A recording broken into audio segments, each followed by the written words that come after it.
భారతదేశంలో ఒక కర్ణాటకలో వచ్చినటువంటి హిజాబ్ వివాదం. అది కూడా ఎందుకయ్యా అంటే యూనిఫామ్లో రెగ్యులర్గా వచ్చేవాళ్ళు అకస్మాత్తుగా ఎస్టీపీఐ పిఎఫ్ఐ లాంటి వాళ్ళ ద్వారా అక్కడ హిజాబు బురకా అన్నటువంటి కాన్సెప్ట్ తీసుకురావడం. అంతే తప్పించి ఎక్కడ ఈ దేశంలో బురకా ధరించద్దని ఏ మహిళ మీద నిషేధం లేదు, వాళ్ళ ఇష్టమైన వస్త్రధారని ఎవరు నిషేధించట్లేదు. అదొక్కటే ఇష్యూ. అది కూడా కాంట్రవర్సీ కాదు, కావాలని దాన్ని కాంట్రవర్సీగా సృష్టించి రాజకీయంగా లబ్ధి పొందిన కాంగ్రెస్ ఇప్పుడు అన్ని మతాల్ని రెచ్చగొట్టే ప్రయత్నం చేయాలనుకుంటుంది అనుకుంటా. తాజాగా అమెరికా పర్యటనలో ఒక సిక్కు శిరస్త్రాణం ధరించడానికి భయపడుతున్నాడు అనేటటువంటి ఒక దౌర్భాగ్యపూరితమైనటువంటి ప్రకటన.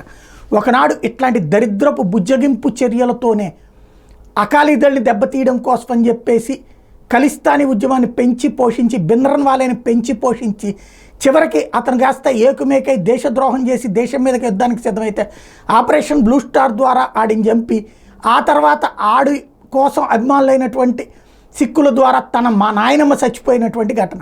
అక్కడ లోపం పాపం శాపం అంతా ఇందిరాగాంధీని.